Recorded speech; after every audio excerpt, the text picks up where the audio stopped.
Hello there, and welcome. Methods.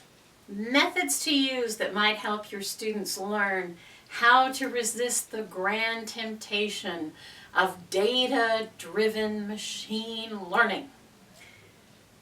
When I was in college, I took a class called Discrete Mathematics. Discrete Mathematics is, generally speaking, logic. It's a logic class. And in Discrete Mathematics, our professor got up one day and did a proof on the board where he showed that 1 equals 2.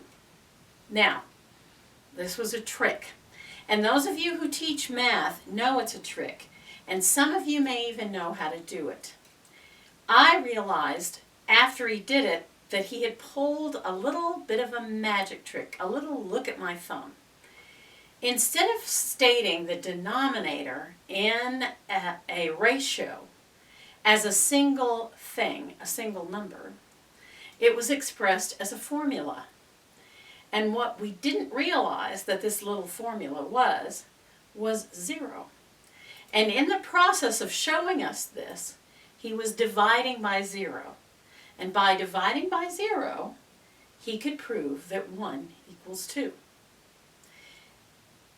Now, if you as a teacher in algebra manage to show them this simple, horrible sleight of hand, it will either freak them out permanently or it will show them how somebody will sometimes cheat in order to mislead people.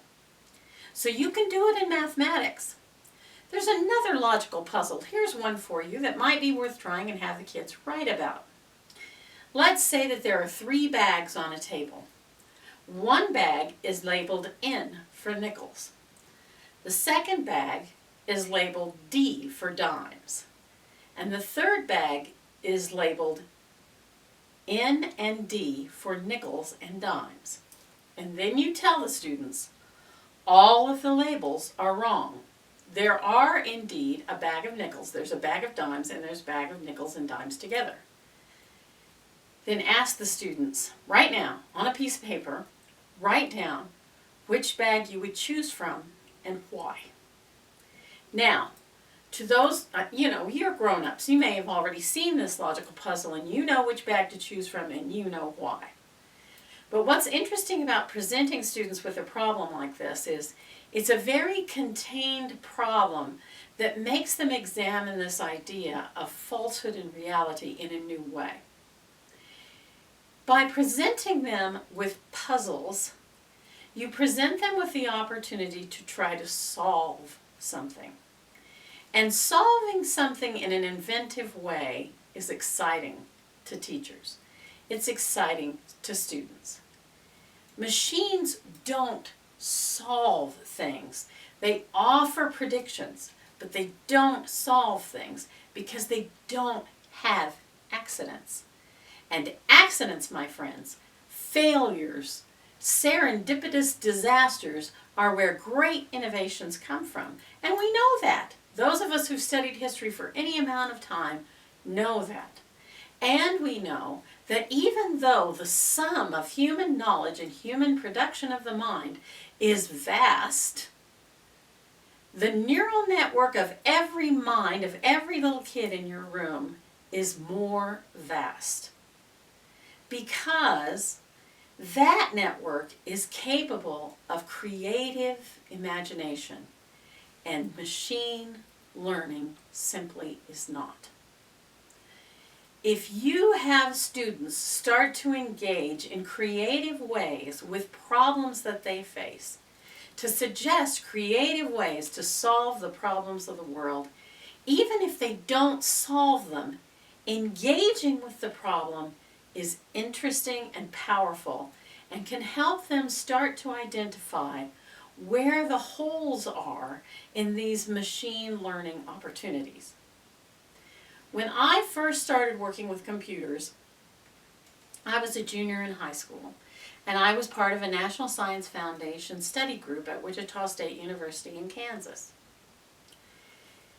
We were learning pre-calculus and learning computer programming.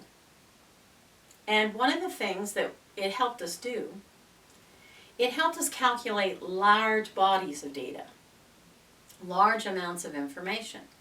And we got calculators, I think they were called TI-58Cs. I think that was the name.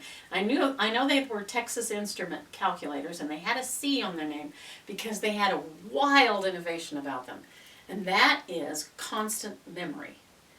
For the longest time in the machine world, if you took the energy off, you lost whatever the machine contained. The stop of the flow of energy stopped the machine from keeping material in it. So once they developed something they called the bubble, the energy bubble, they were able to keep energy within the calculator even after it was turned off. The circuit was able to hold residual energy and thereby keep what had been input earlier. And that, my friend, was an innovation. And it wasn't an innovation from a machine, it was an innovation from a person, from people working on this problem. Lots of them, because they needed the machines to remember. We as human beings are innovative, creative beings. We can use machines to our advantage. There's no question that many machines have helped us. But in the end, we as human beings have to solve the problems, because the machines simply can't do it. They can't face a novel problem and solve it. If you give them a novel problem that hasn't been solved by anybody else, they're not going to solve it either.